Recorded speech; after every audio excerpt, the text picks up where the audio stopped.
His skin is white just like a ghost, thick Irish roots and his blonde hair. And he sounds like a Chicago superfan, a music nerd with a collection of CDs from here to there. Yes, Andy Dare is in Chicago, interviewing and barbecuing. It's the Andy Dare Show. It's the Andy Dare Show. Welcome, everybody, to the Andy Dare Show. This is episode 130. I am joined by a recurring guest, Stephen Thomas Erlewine. He is senior pop editor for All Music Guide / Rovi. And it's his third time on the show. I figured we'd wrap up the year in rock 2014. We'd do it in style, and I'd invite back Stephen Thomas Erlewine to join me. And it's a cool interview. I give you my top 20 albums of the year. He gives you his top 10. We go back and forth. I just want to make a little note that I forgot to mention the album Tweety, Sookie Rai. And that's a great album. I'm going to put that at number 4, and I'm going to remove the Guided by Voices albums. There's nothing against Guided by Voices. It's just didn't have enough room for them on the list. And the Tweety album's great. I want to thank Spencer Tweety for doing my show about a month ago. He's a great guy. It's a great album. Check it out. So that's a little omission. And we do our top 20. And Stephen Thomas Erlewine, if you know my show, you know that All Music Guide is my number one reference. Everybody asks me, how do you know all this stuff about music, Andy? And I say, pretty much owe it all to All Music Guide. A little bit from MTV in the 90s, but mostly All Music Guide. And it's a great reference guide. Check them out at allmusic.com. It's a really easy-to-use website. It's a gorgeous-looking website. If you want to know how good an album is, just check it out. And they're non-biased reviews. A lot of great content over there. Want to thank Stephen Thomas Erlewine for doing my show for the third time. It's a cool chat, so I'm going to keep my spiel pretty short this week. Want to thank EmptyLighthouse.com for allowing me to write for them for the past year. And do check out, I go in depth on my number one album of the year, and I go in depth over at EmptyLighthouse.com. I'm not going to spoil it for you, so you can also check it out at AndyDare.com. That's kind of a one-stop shop for everything about my show, my writing, my broadcasting, all that sort of stuff. So, just want to thank you for listening, and I want to thank Stephen Thomas Erlewine for joining me. And without further ado, my episode 130, Year in Rock 2014, with special guest, Stephen Thomas Erlewine.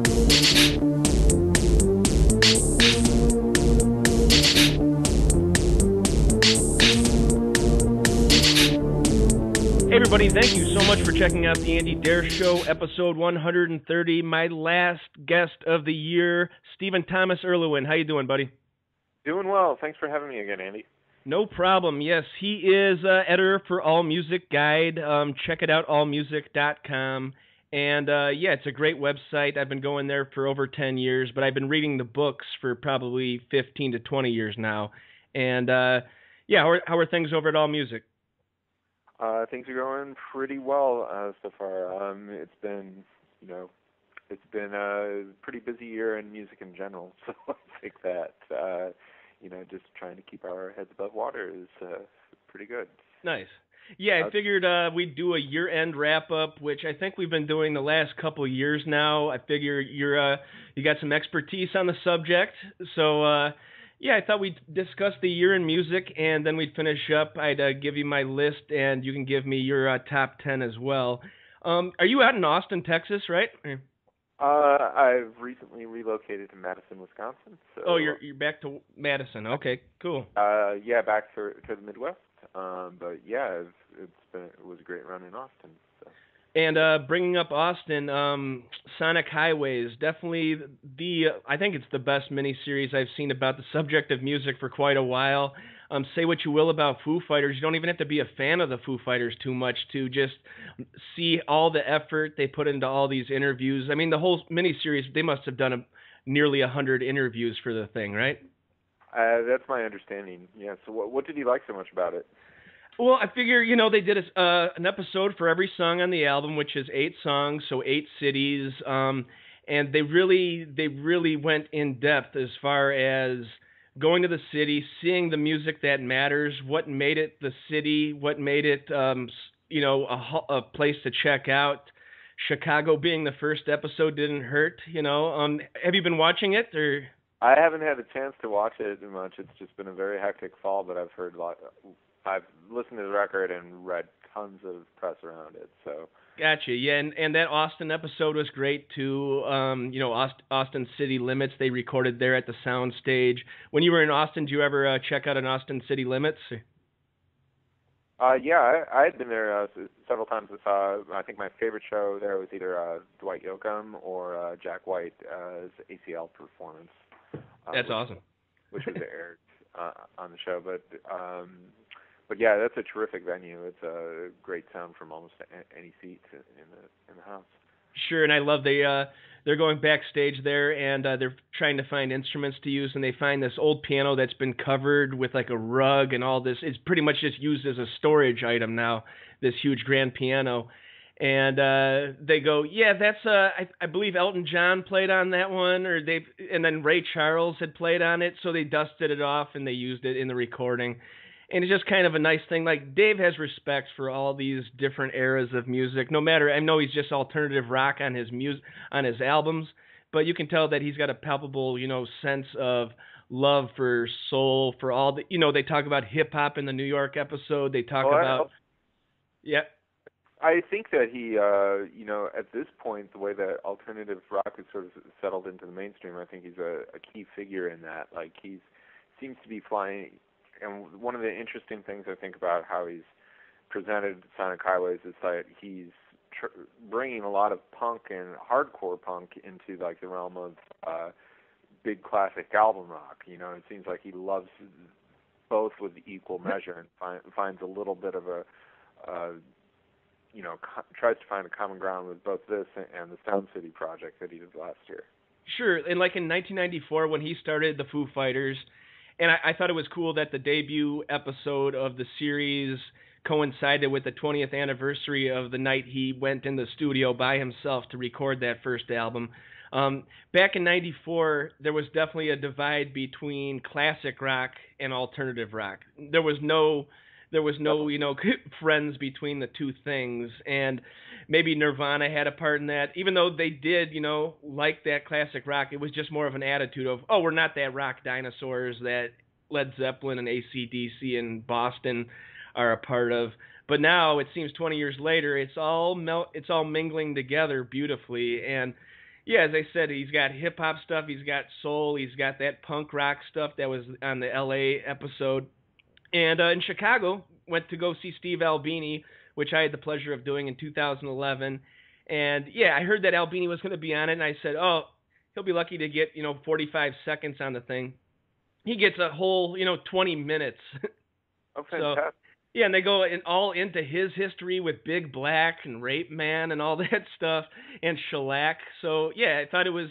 I think they definitely put in their research. I don't know if it was just Grohl. I'm sure he had a team of people working on this thing. I'm sure it was HBO as well. But, yeah, Roswell Films, Dave Grohl's film company, they've had a successful last couple projects. And, I don't see it slowing down anytime soon. So tip of the cap to Grohl and his Sonic Highways miniseries. And you like the record as well. Yeah, I did like the record. I mean, a lot of my friends just think, oh, it's the same old Foo Fighters sound. And I said, no, I think it, like, visiting these different cities, I think it rubbed off on the music. And sure, that first song kind of sounds like a mix of The Pretender meets, a lot of their first singles for all their albums. But I think it's just, and Butch Vig behind the boards, you get that muscular sound behind him. I think it's a successful album as well as a miniseries, too. I think I don't like it quite as much as Wasting Light, which might be my favorite of all Foo Fighters records. I thought that was just terrific. And so what's interesting to me is, like, that felt like a really forceful comeback to me. And then afterwards, it seems like he's taking on this role of advocate. Like, he's really sure. trying to make people pay attention to the context of the music, like where it comes from, whether it was a studio or a city, and like the interesting dynamic that you get when it's a group of people playing together. And I think that's something that comes throughout his career, is that he really likes to play with a broad variety of musicians, and that's something that's pretty exciting there. And he likes to continue to do it, and that feels very much part of the tradition that would go through, like when he played with Queens of the Stone Age, or played with Petty right after. Oh yeah, '94, yeah, right, on the SNL. Yeah, like he is somebody that enjoys the entirety of rock and a lot of pop music, and so that's what I think is the best part of this whole project. Sure, I could see him having like a larger collection of music than like Kurt Cobain and Chris Novoselic. You could definitely tell he was a fan of music first and then a musician second. And the cool thing is, every city we go to, me and my buddies are joking, oh, it's Nashville this week. Did he grow up there too? I mean, did he grow up in all these cities? It seems like somehow there's a part of his history in all these cities. But the Nashville episode was great too, because he didn't completely conform to the styles of Nashville. He recognized them, but as he goes into the studio that one time, he goes, I walk into the studio and everybody's wearing cowboy hats and picking on fiddle or banjos and playing fiddles. I had to stop that, and we're still the Foo Fighters. We can use that feeling to inform the music, but we don't need to, completely go country crossover for this song, which is nice. Well, and that's also sort of funny because the Chris Shiflett sort of does some country sort of stuff on the side. Does he really? Because I know he came from didn't he come from a punkish group or the No Use for a Name or something like that? Or yeah, and I think that's what it was. But he had a record last year that was pretty much a straightforward country rock, which was really, really good. Oh, I'll check that out. Is it just under his name? Or? It's Chris Shiflett and the Dead Peasants. Huh. Okay, I'll definitely check that out. I like the melding of country and Americana into hard rock and alternative. I think that's a great thing. Wilco, all that stuff is huge in my heart. So, and I know it's big for you as well. Very much so. Yeah. How about let's see. I was going to talk about the whole streaming debate as well, like Spotify and all this thing. I always check out on Facebook to see David Lowery from Cracker and Camper Van Beethoven, his thoughts on the thing. He pretty much goes one way, saying that streaming sites are robbing the artist. But at the same point, Cracker released an album last week. I checked Best Buy, nothing. I checked my local retailers, nothing. Target, nothing. That's pretty much all we got here in the suburbs.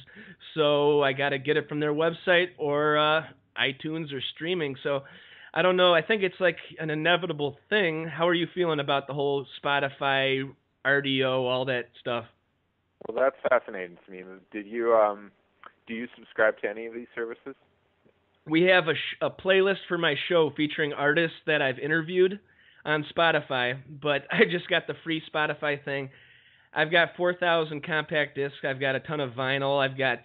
I will get some stuff on iTunes if it's new and I don't want to leave the house, but not a big streamer guy, Or in the position that you just described. I mean, like it's everybody who's a pretty hardcore music fan wants to support both musicians and their local music infrastructure, and I think that everybody should, watch local bands, go to local shows, and hopefully support a local record store. But the fact of the matter is that even if you support a local record store, there's a good chance that you're not going to have some things in stock, whether it's a deep catalog or independent release. There's a variety of reasons for that. I mean, you can't expect a record store to have 60 years of recorded music, a little bit of everything on stock at one point. So I understand that they're limited by floor space, and that combined with pressure from big box stores sort of moved everybody online or to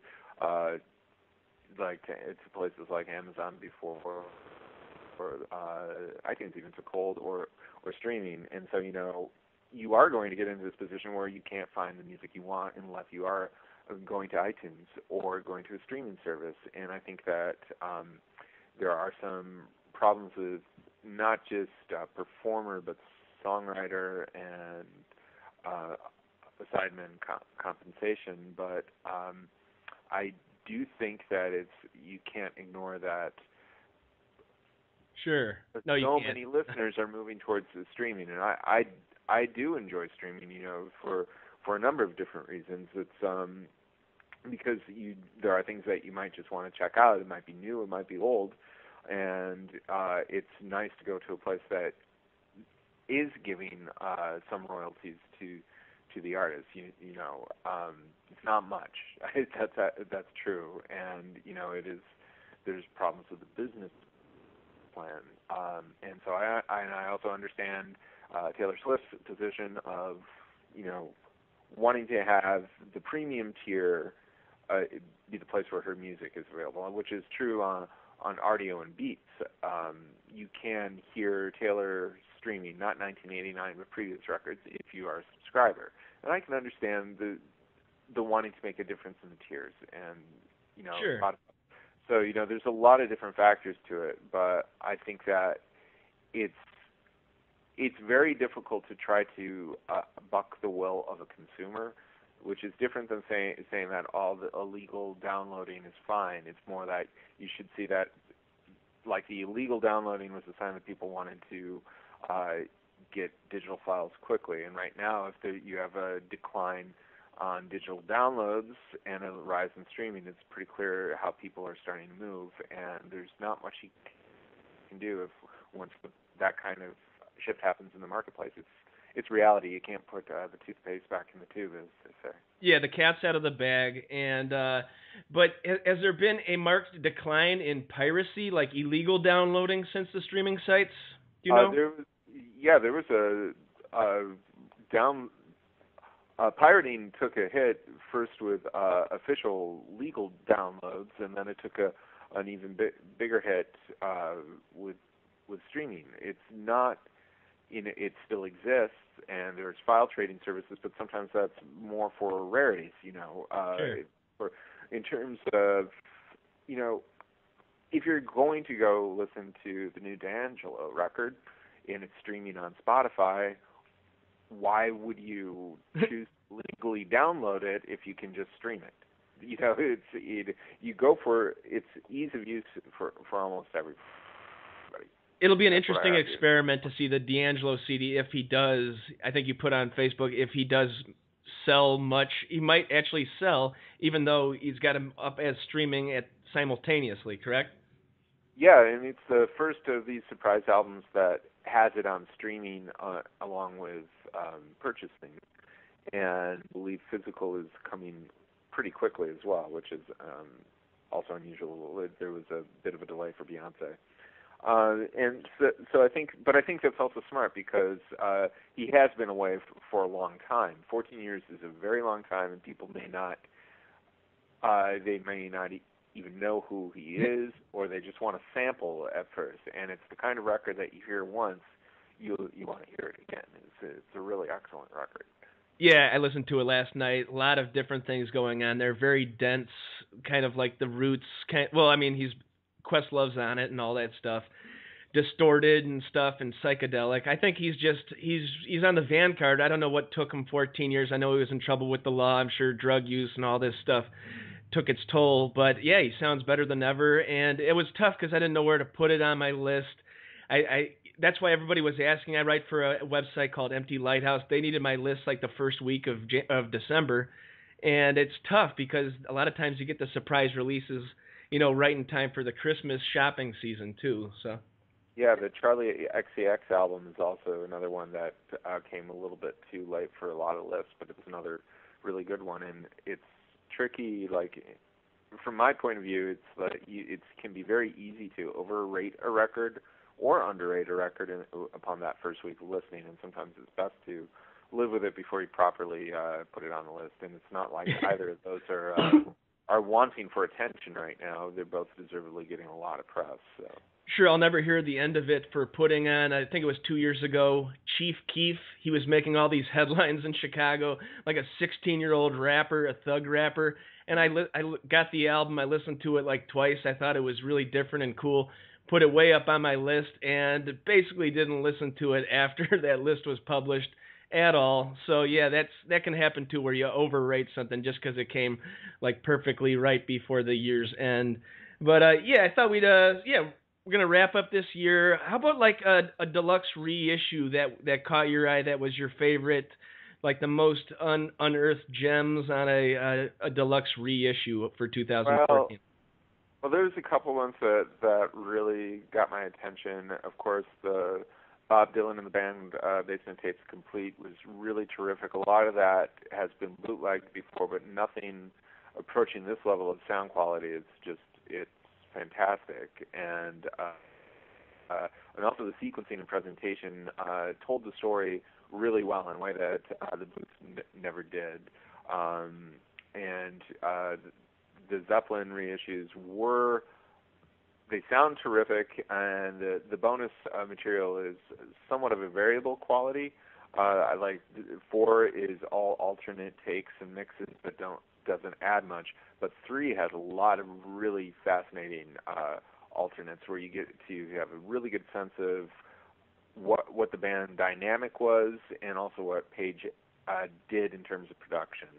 I also am a huge fan of a set that came out only in England called Holland Dozier Holland, the Complete 45s Collection, which rounds up what they did after leaving Motown in '68 for Invictus Hot Wax, and it's the A's and B's of a bunch of songs you probably know by heart, but might not know by title. Sure. So it's really a wonderful thing.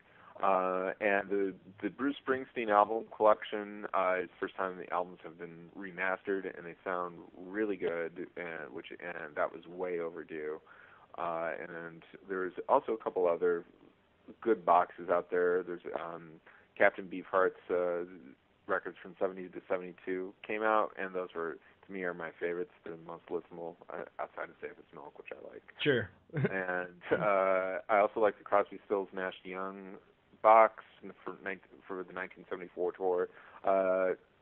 Not all of it is great. Like, some of it is a little bit of a chore to get through, but that's kind of the fun of it, is that you get to hear the dynamics of the band and the amount of access that was going on there. So cool. Did you buy all these boxes, or are you streaming them? I've bought some. I get review copies for some, and I stream some. It's it's the state of the game in 2014. You get a bunch of different. That's why I love it. Yeah. In order to hear something. The best thing about being a rock writer, getting those early advanced digital copies, which blasts me back to about 15 years ago when I'd go to my record store and we'd get the cutout CD 6 weeks ahead of a time saying not final master, no artwork. That was a glorious time. But yeah, I love those Smashing Pumpkins reissues, and this year they did Adore, and they take such time and care into each one of these boxes. They've got my friend David Wild does all the liner notes, really gets in depth. They did a great job on those too, and the whole set, like everybody from Billy Corgan on down. I mean, it is so, the level of detail can be intimidating to somebody that's not a diehard massive fan.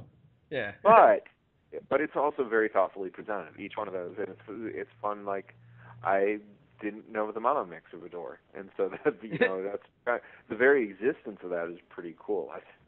Yeah, well, I'm kind of in the inner circle of the Pumpkins a little bit because I got to help out with Billy, a wrestling league that he put on this year, right in the Chicago suburbs, and AMC actually taped a reality show pilot this summer, and it was really cool. But I guess the AMC dropped them. Other things happened, and Billy left the league last month, so I won't be hanging out with him too much more. But I did get to ask him, how about that Puff Daddy remix on Ava Adore? And he goes, yeah, I really tried to bury that one back in the day. Nobody heard of it. And then, but he's like, yeah, I listened to it, and it's actually not that bad, actually. So it's not like, straight up rap music. It's kind of a different take on the sound of Ava Adore. So I thought it was a cool little thing to include there, a little weird trip into like memory lane. But yeah, so I thought Smashing Pumpkins album I really like too. I really like it too. I've heard a mixed reviews, but I think it's great. It's once again, it doesn't sound like anything in his catalog. Clocking in at 33 minutes, 9 songs, no epic guitar solos, nothing longer than 5 minutes. Like, I love it. It feels like it's the opposite of zeitgeist for me. it is. I never thought of that too, and I'm glad that he canned the 22-year-old drummer who would always overfill on stuff and try to fill Jimmy Chamberlain's shoes a little too closely. And you can't do wrong with Tommy Lee. You can't do wrong with Brad Wilk. I saw them live a couple weeks ago, and it was stellar. So, but yeah, let's be right back with Stephen Thomas Erlewine, and we'll talk about our lists. This episode of The Andy Dare Show is brought to you in part by Uncle Bub's award-winning barbecue in Westmont, Illinois. Family-owned and operated since 1997, Uncle Bub's is the real deal barbecue. A family-friendly restaurant open 7 days a week. Also, it's a full-service catering company doing weddings, pig roasts, luau's, grill packages, you name it. They have a friendly, helpful staff that will make sure that your party goes off without a hitch. Call them at 630-493-9000. Visit them at 132 South Cass Avenue in Westmont, Illinois, and UncleBubs.com. Hey man, I know you like grilling. I know you like getting those dark grill marks on your burgers, fish, chicken. And I know you don't want to just dry your meat out like you're cooking with a hairdryer. Why not get the Man Grate and click through the AndyDareShow.com's banner so we can keep the lights on here at Honeycomb Hideout Studios in gorgeous Westmont, Illinois. The Man Grate. This episode of The Andy Dare Show is brought to you in part by Record Utopia, a music lover's dream with thousands of vinyl records, musical instruments, and sound gear. They buy, sell, and trade. Give them a call at 630-963-1957. Visit them in Westmont, Illinois at 309 West Ogden Avenue, on the web at recordutopia.com. It's always a good, relaxed atmosphere. Check them out, Record Utopia. All right, we are back with Stephen Thomas Erlewine, and we're going to wrap up the year in style, 2014. I thought it was a great year in music. And, I'm going to do my 20 through 10. I'm just going to go through them pretty quickly, and then we'll go in depth for the 10 through 10 to 1 here. And, my number 20, Sierra Swan, Good Soldier. Are you aware of her? No. She is Billy Swan's daughter. You know Billy Swan, right? She's his daughter, and she's been in the music business for like 20 years. She actually was college buddies with the guys who would become Black Eyed Peas in the early 90s. She had a couple different acts and wrote a lot with Linda Perry, was friends with Courtney Love, wrote with Courtney Love. And now she's got a new album. It's produced by Billy Corgan and recorded here in Chicago. Really interesting, kind of folky yet dancey, yet she's got a beautiful voice. Totally strong album. I'd recommend it. So. Okay, cool. Sounds my speed. 19, Guided by Voices. I had the pleasure of interviewing a couple of those guys this year and meeting them in Chicago. Guided by Voices, they had 2 albums out, Motivational Jumpsuit and Cool Planet. Not breaking any new ground for Guided by Voices, kind of like what AC/DC is doing with Rock or Bust, or what they've been doing, just refining the sound, just enjoying where the sound that they originally built 20 years ago. But I think they're great songs as well. You a fan of them? I do, but I have to admit that I can't keep up with Robert. You're not the only one. I can't even keep up with him, too. I think he's got a new project coming in January, too, I think, but I'm sure he'll have 6 for 2015. Yeah. Next to my list, Bob Mould, Beauty and Ruin. I hope to see them on New Year's Eve. They got Have you seen him with Worcester and Narducci yet? I was just going to say, that is such a muscular power trio. No, I have not seen him, but hopefully New Year's Eve.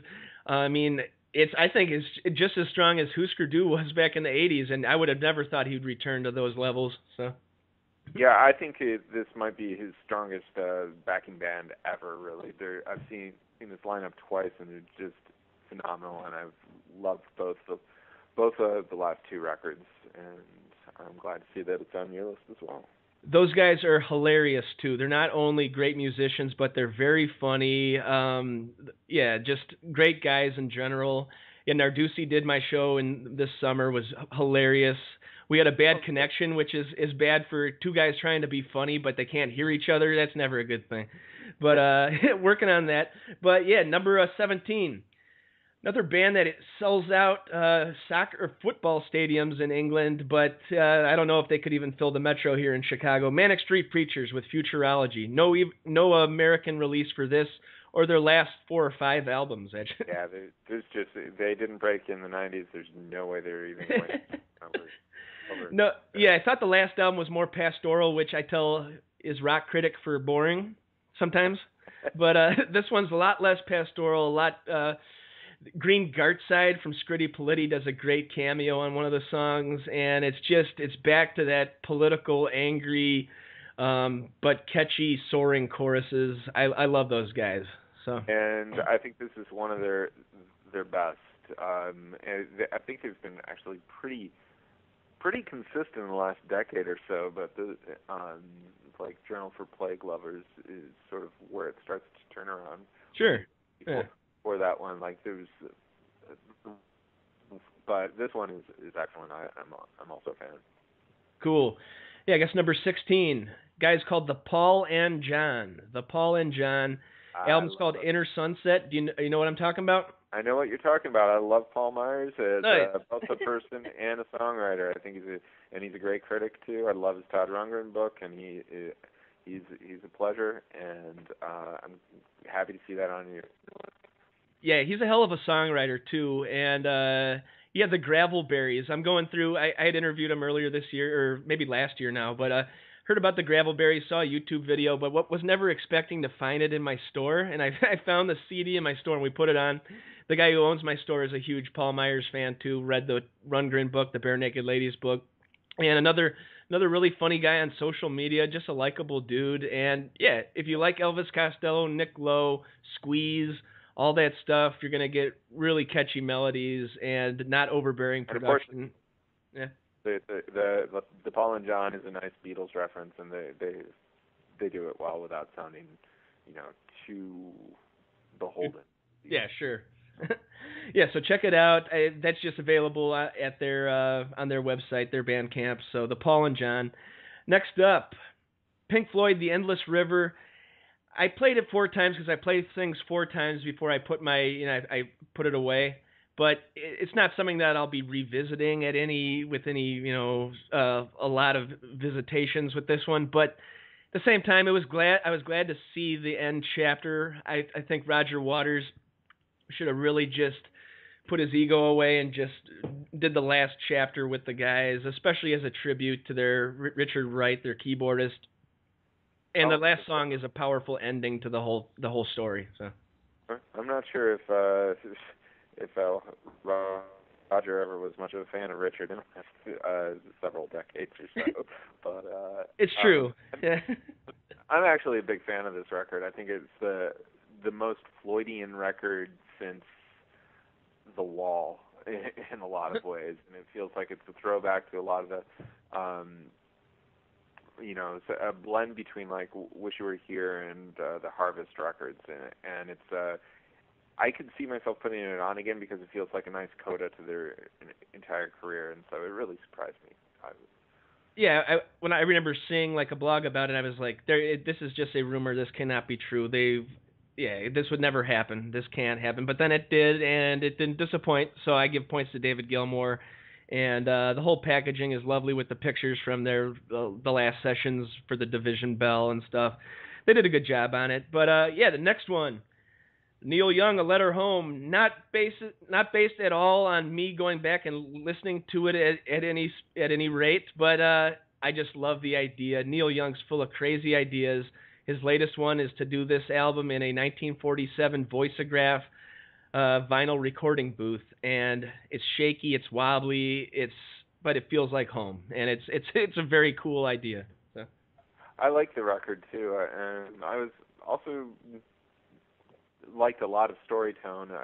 I think that Neil has had an incredibly strange year, and so strange that Letter from Home seems like one of the more obvious things that he did this year. But it's, I like that it has the blend of the spoken introductions and then that tinny electric feel and electric acoustic feel, because it doesn't necessarily sound like an acoustic guitar because of the way that it's cut. It's and it's a project without feeling like it's too effective. It's a really interesting thing. Yeah, I love the letter or him talking to his mom and stuff. How about Special Deluxe, like the new book? Have you read that? Not yet. I actually am a big fan of the first one because it seems like it's a hard wire into his mind. I like how rambling it is, and there's not any momentum. I think I read somebody, and I wish I could give them credit, compared it to the Live Journal. I think that's the brilliant thing about it. Nice. Yeah, so Neil Young, A Letter Home. My next up, Jay Mascis, Tied to a Star. Saw him in Chicago this summer playing songs off it just on the acoustic guitar. And it's a great album for Sub Pop. I think some of his strongest songwriting. It's also not a snooze for an acoustic album either, which is something that Steve Earle would do or something like that, where it's acoustic album, but it's actually sometimes it's more fun than even his day job. So have you been able to hear that one? I unfortunately, I've had it on my to-do list for a long time, and I have a handful of things that I wish that I had gotten to, and that's on it. Nice. I usually like Jay. I've loved the Dinosaur reunions. Cool. Yeah, my next one. Fish, Fuego. They've always their biggest problem always was how to translate this onto a studio album, and I think they've got their strongest set of songs in a long time. Not a humongous fan of their style, but I think that slowly, 30 years into it, they've carved out their niche quite well. And instead of sounding like the Grateful Dead, watered down, they sound like Fish, and I think that's the highest compliment I can give to them. This is another one I need to get to, and I generally like Fish. Don't listen to them all the time, but I enjoy them. Nice. Okay, so what's that? That would be my 11th. Tom York, Tomorrow's Modern Boxes. 10, 15 years ago, I'd put Tom York stuff at number one. Radiohead, OK Computer blew my mind. I was just thinking about how great radio was when they were a rock band and stuff.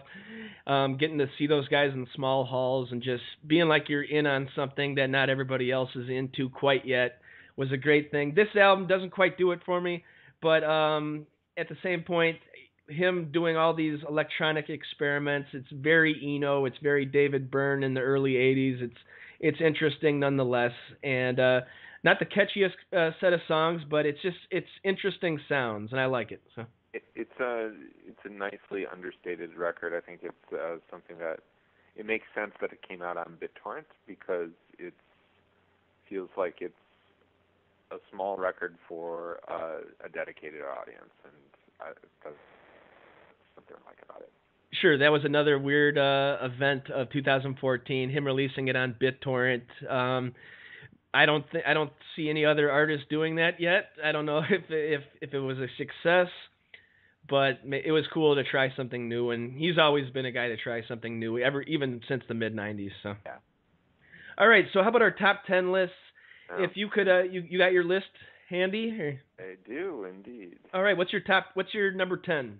All right, my number 10 would be Aaron Freeman's Freeman, which is, Aaron might be better known as Gene Ween. Sure. And he released his second solo album, but really his first set of original material since Ween split up.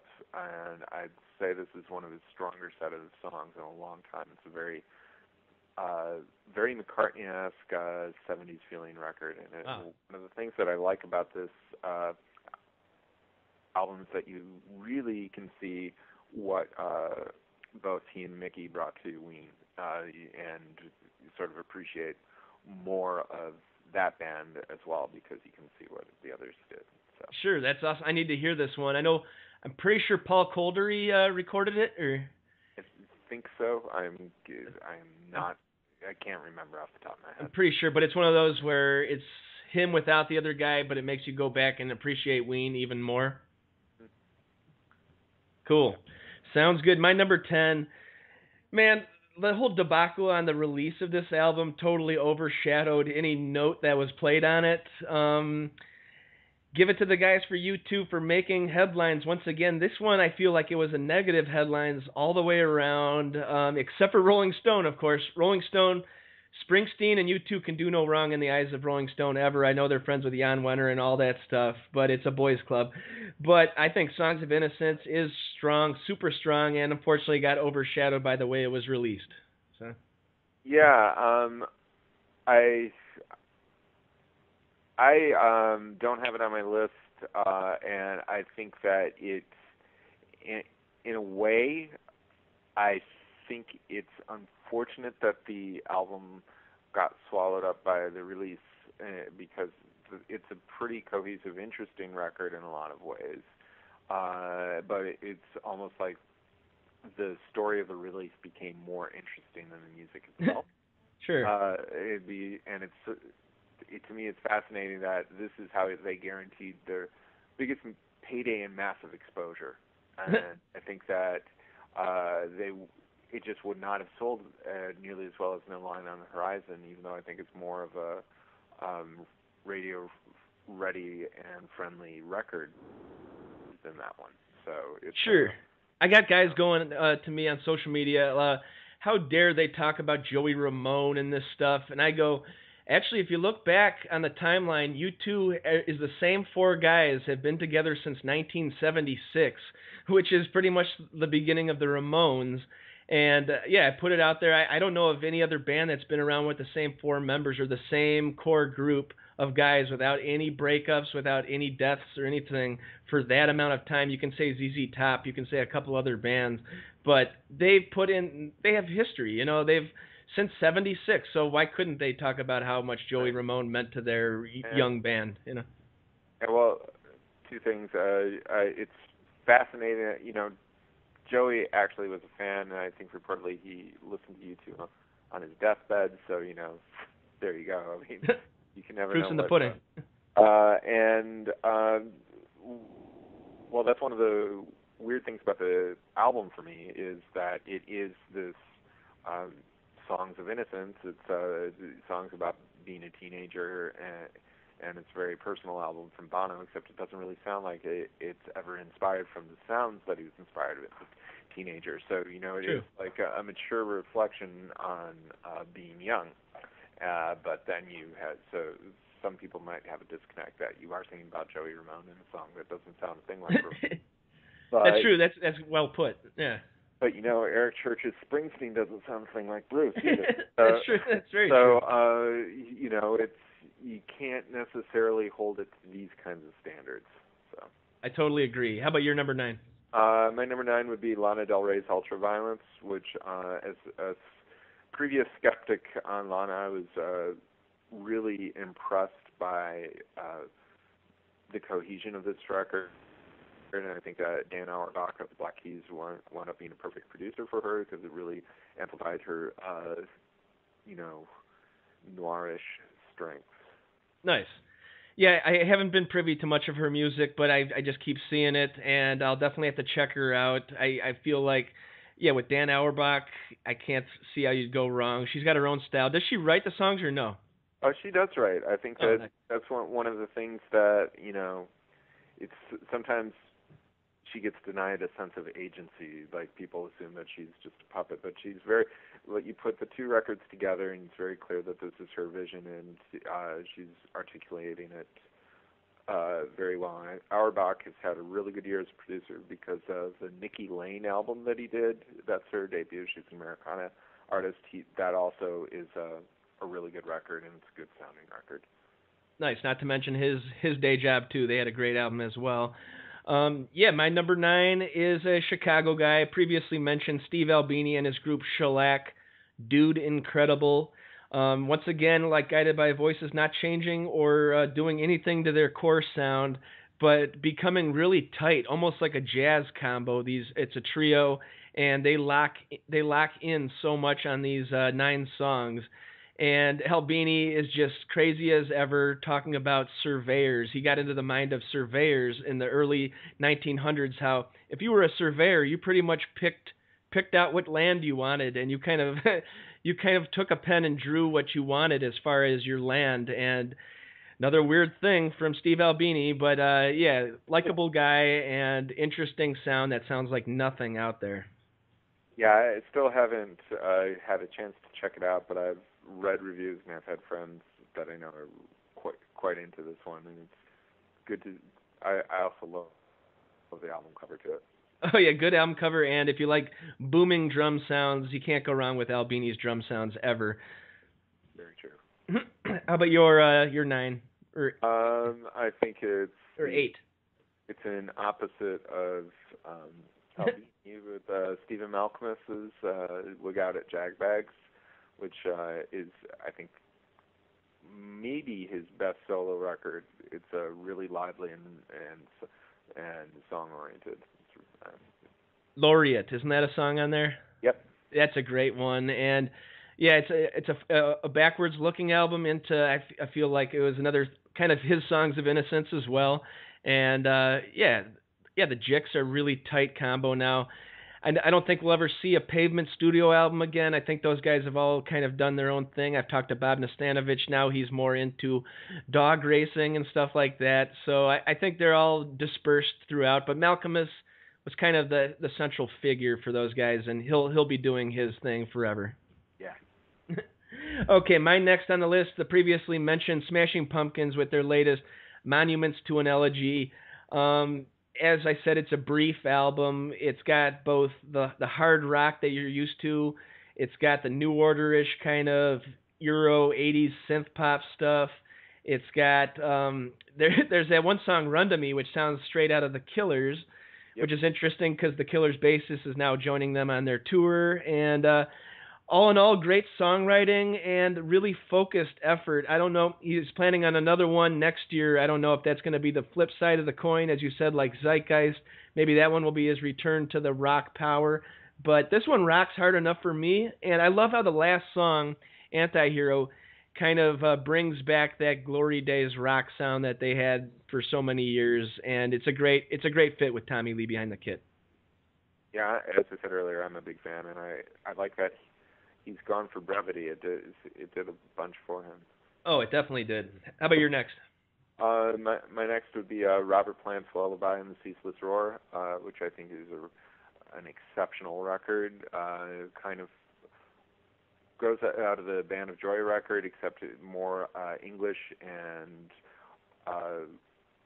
African and a lot of different world sounds that are incorporated into his first set of original songs in a long time, and they're good original songs too. It's really restless, and it's really terrific.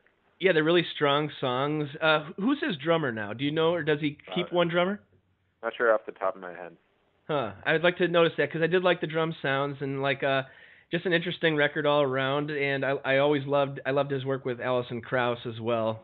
So. Yeah, he's had a hell of a about 15 years now. I mean, even like the reunion with Page had interesting stuff too. I mean, I like that he doesn't stay in one place. And even the one Zeppelin show was really good too. It was like they proved that they could do it, and there's not a reason to do a second. Yeah, I know that Page is really trying to pressure him into continuing that, but with the work he's putting out, it just seems like it's not necessary right now. So. Well, Page wants to play, and Plant doesn't want to play those songs, and you just have two different people with different sets of ideas of how to keep going. The thing is that Plant can keep creating, where I think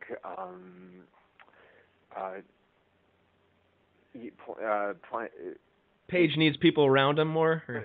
Page needs a frontman. Yeah. And so it's hard. I mean, they apparently auditioned tons of people, but they probably would have wound up with Miles Kennedy. So it's all for the best. Sure, yeah, it's all for the best, definitely.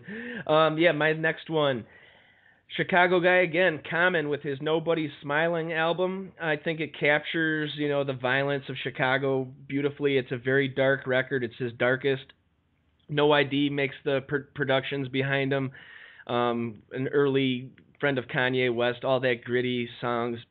It's not poppy at all. It's very contemporary, yet Common's 45 years old or something like that. He's not a young gun anymore, and it's fitting that he put three of the new rapping friends that he's got with him on the cover instead of his face on the deluxe version. I think he's kind of about ready to pass the torch. But yeah, this is a strong set that he's had for probably since his work with Kanye about 10, 12 years ago. So. That sounds interesting to me.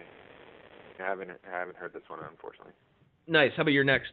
Sturgill Simpson's Metamodern Sounds in Country Music, which I think is pulls off a pretty tricky thing of being very rooted in 70s outlaw country. There's times when he really does sound like Waylon, but he's forward-looking, and he's doing new wave covers, and it is sort of as psychedelic and as earthy as the title implies. So. All right, I really need to hear this. I heard him on the Joe Rogan podcast, and he was great. And then I've seen posters at concerts about him. I think it's time for me to invest. I love the outlaw country stuff, and especially if you're mixing psychedelia with that and trying different things with that. Sounds like something up my alley. Yeah, I heavily recommend it. Very cool. Okay, my next one.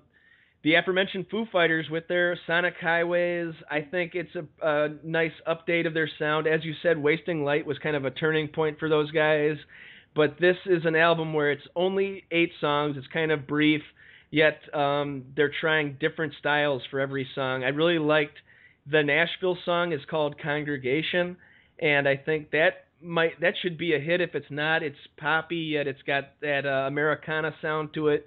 It's not Grohl going country at all. It's just Grohl acknowledging country, and it's a beautiful sound. I love their Los Angeles inspired punk song Outside with a solo by Joe Walsh. I thought that was great. There's probably only one song I skip out of all 8 songs, so I think this was a strong effort from Grohl and company. Not bad. All right, so at my number 5 is St. Vincent's St. Vincent. I've been a fan for a long time, and I think this is a really bright, dynamic, and engaging. And cool. She's super talented. Yep. Awesome. Okay, my next, Weezer with Everything Will Be All Right in the End. They've had a terrible last 5 years as far as their output. It kept going more downward and more pop and more polished. And this one, they got back in the studio with Rick Ocasek, and I think it's his best batch of songs for a long time. I think the production's killer, and they're not trying to go too pop. They're not having a cameo by Lil Wayne or anything like they used to do in the past albums. I think it's great. I'm also a fan. I think I'm one of the few people that actually likes Gratitude. Nice. Because I think that, if you there's some good pop songs on here, but I think this is a really good unconscious return to form from them, and there's some stuff that I really like on it. I'm glad to see that you're supporting it. Yeah, I love that Da Vinci song. I thought that was something that would have come out in '94 for Rivers Cuomo, and it's a beautiful song. Very cool work. How about your next one?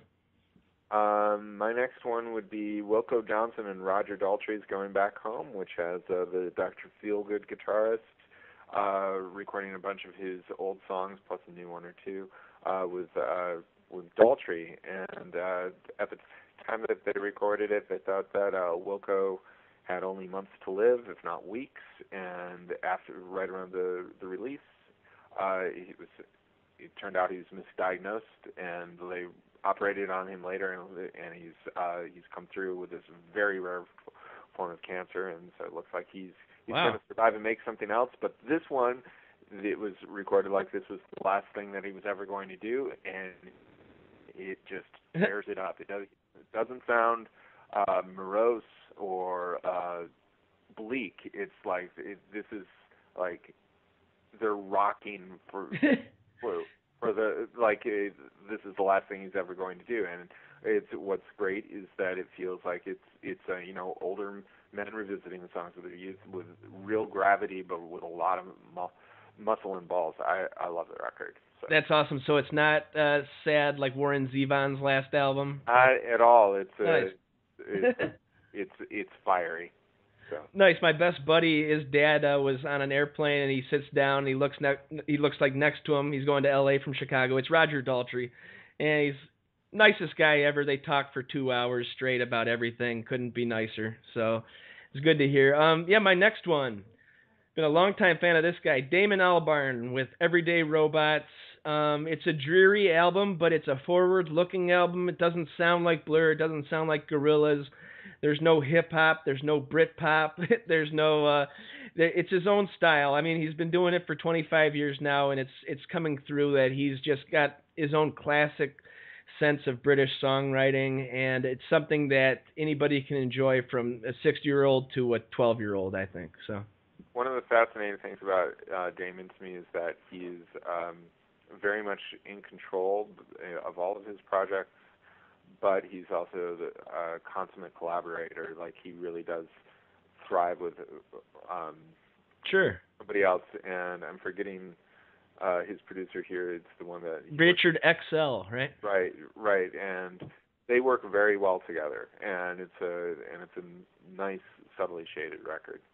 Yeah, it'd be interesting to talk about all the collaborators he's had over the years, from Danger Mouse to Dan the Automator to Stephen Street to William Orbit, stuff like that. Yeah.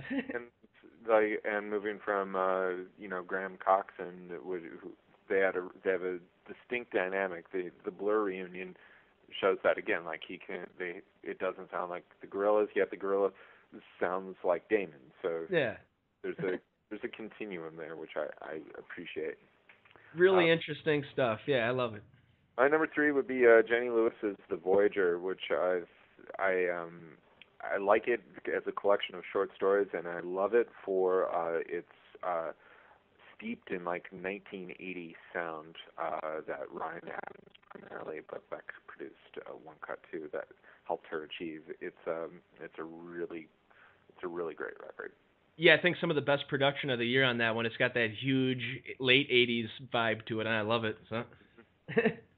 All right, my next one, we got 3 left here. Number 3, Afghan Wigs, Due to the Beast. I would have never guessed that Greg Dooley would come back to his Afghan Wigs band that, he pretty much gave up on in the late 90s. And same thing though, Twilight Singers. It's a very similar sound. It's like Billy Corgan doing Zwan. It's just a similar sound, just a different couple flavors. But this album, back with Sub Pop, back sounding like they're in their glory days, noir sound, that grungy soul sound that only they could do, only they could pull off. And they're better now live than they've ever been. I think Dooley is amazing. Dooley is great. So. Yeah, it's another one that I'm afraid I haven't gotten around to, but I have, like, my Afghan-loving friends and colleagues have also been very as positive as you are. So. Sure, and it was nice. Sub Pop sent it to me a month early. I got my buddies, hey, send it to me. I said, no, I don't want to get in trouble with Sub Pop. That would be very bad for me. So I kept it to myself, and it's a really rewarding album. Awesome. And so we're up to number 2. Yeah, 2. And X-Hex's Rips, Mary Timony's new band after Wild Flag and Helium. It is my favorite rock and roll record of the year. It's big, loud, fun. It sounds like her spin on early 80s arena rock and power pop plus punk. It's a fantastic record. Wow, nice. And that's just Mary. Is there anybody else of note in that group? She's the lead singer, guitarist, and I'm forgetting her drummer and bassist. So it's all right. I love the Wild Flag album. I loved, Helium was cool back in the Matador era. Are they still on Matador? Or? They're on Merge. Merge. Gotcha. Okay. Nice. Okay, number 2. Best hip-hop album of the year, best hip-hop live act of the year, Run the Jewels. Run the Jewels 2 is the album title. LP and Killer Mike, incredible sounds. Yeah, I've heard nothing but wonderful things about this, and it came along toward the end of the year, and it's been so insanely busy that I haven't Nice. had a chance to go for it. But yeah, I've heard nothing but wonderful things. Well, I was a big fan of LP back in like 2000 to 2002 when that independent hip hop boom hit, and he was pretty much just like a coffee house poet. Didn't really try to stay on beat, kind of agit rap, kind of just very political, just spewing verbiage out, little care for where the beat was, very angry, and fast forward 12 years later, he has teamed up with Killer Mike, who's cool with Outkast, and a very southern rap. You would never have guessed that. You would never have guessed that LP has worked on his flow, so it's just as smooth as Killer Mike's. He's way more fun than Eminem in 2014. He's way smarter than Eminem in 2014. I would never have guessed that Eminem would have fell to the degree he's fallen, and LP would have rose to the level where he's at. And LP, he's a producer. He makes all of his own productions, as he's been doing for the last 20 years with Company Flow and his whole Definitive Jux label. And yeah, if you like the beats, he got Zach De La Roca back in the studio. They're working on a project. They might actually do a solo album for Zach. I think it's selling well. I think tickets are selling out. I think it's just a perfect amalgam of independent cred with actually doing well in the industry, which is, I would have never have seen that coming a million years. And it's released on Mass Appeal. I looked that up. It's owned by Nas, which if you're looking for anybody who has cred in rap music, look to Nas. Illmatic is probably my favorite rap LP of all time. Genius wordplay, and I think that's rubbing off on LP and Killer Mike. I definitely highly recommend Run the Jewels. So. It's one of my beginning of the year catch-ups, that's for sure. Nice, awesome. And you're number one, right? My number one is Miranda Lambert's Platinum, which is the record I've listened to the most this year and absolutely love. I think she's been doing almost nothing but great stuff since she first came along about 10 years ago, but this might be her best in some ways. It's certainly the most diverse, and it's about half originals, half studio professionals from Nashville, and there's some beautiful ballads and soulful moments, a little bit of Shania Twain on there, and some stuff that really rocks hard, and a Tom T. Hall cover that's pure bluegrass. She can pretty much do everything, and it is my album of the year. She's very versatile. I love the Pistol Annies. I love when she just rocks out. I think it's a great style. And kind of female outlaw. Pretty much. I remember there was a tweet going around where it was, I think it was Blake who tweeted it out saying that she had just spilled her purse out at the airport and it was full of pills and bullets. And it could only be Miranda. And yeah, she's easy on the eyes. She's got a great voice, great style. I could see her sticking around for 20, 30 years. She's got quite a future ahead of her. And already a decade into it. So yeah, she started in 03 winning Nashville Stars? She was actually like a second runner. She didn't even win that. Okay. Yeah. So it's she's definitely proven that she's a survivor, and if anything, she's making even better records now than she did back then. So. Yeah, so I feel like her and Blake might have a couple years left in their relationship, but her her recording, she's got 30 years ahead of her. I think that's a fair assessment. Nice. So yeah, I got my number one. I just want to thank you for taking the time out. We went way over. Thanks for. I'm just seeing the time now, but follow you on Twitter, St. Erlewine. Yep, right? STERLEWINE. So. Nice. And allmusic.com. Any other plugs you want to give coming up, or? Not that I can think of. Nice, but you got a great Twitter. I'm always liking what you're putting up there. If you like music at all, check out Tom's Twitter. He's always putting out cool stuff, interesting stuff. My number one, which I thought it was funny, I saw your top 100, and this didn't even scratch the top.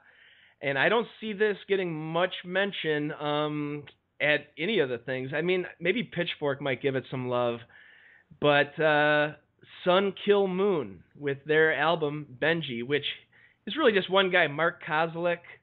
He was in the Red House Painters in the 90s. Are you aware of him? Oh yeah, I've seen Red House Painters live a couple times. Nice. Well, I think this is just his masterpiece. It's all the lyrics are just insanely detailed. Not quite depressing, but there's a lot of depressing parts about it. It's just very not vague at all. He's telling what he's going through at the moment. I definitely recommend the last track called Ben's My Friend, which is literally just about his friendship with Ben Gibbard of Death Cab for Cutie, and about him going to go see the Postal Service live, about him being depressed about seeing all the kids just looking at their iPhones during the concert, about him not really fitting in at the show, about him leaving unhappy. Mark Kozlik's kind of a depressed individual. There's one song called Richard Ramirez Died of Natural Causes Today, which is even more dreary, and weird details like Tony, or what was it? Something about Tony Soprano dying at the age of 47, which is the same age as the guy who's coming to play drums, is the lyric. And if you look, the drummer is Steve Shelley from Sonic Youth, and that is his actual age. So that was just another just weird lyrics that are truthful, that kind of hit you in your heart. They're affecting, they're funny, they're sad, they're all the above. And yeah, a lot of it's just him with his nylon string acoustic guitar, but about half the album is him with Steve Shelley and a bassist, and there is some rocking moments, but most of it's just, if you heard Red House Painters, you know what you're in for. Very slow, but very beautiful songwriting. And yeah, tip of the cap to Mark Kozlik and Sun Kill Moon. All right. All right, well, that about does it. Just want to thank you for coming back. I think this is your third time on the show, and it means a lot. Yeah, I've been reading that book since 1996, I believe. And keep up the good work. Any last words, Steve? Just to say thank you, that it's always a pleasure coming on here, Andy, and I hope we do it again next year. All right, sounds good. You have a happy holidays, and on behalf of Stephen Thomas Erlewine, this is Andy signing off for the Andy Darer Show. Be sure to follow Andy on Twitter. That's at Andy Darer. And like our show on Facebook. That's facebook.com/The Andy Darer Show. Videos at youtube.com/Andrew Martin Darer. And we're on iTunes. Just search The Andy Darer Show. Please leave a review. Thanks so much to our wonderful sponsors, Uncle Bub's award-winning barbecue, Record Utopia, The Band Great, and Amazon.com. Theme song courtesy of Rich Banks Music. Thank you so much for checking out The Andy Darer Show. TheAndyDareShow.com.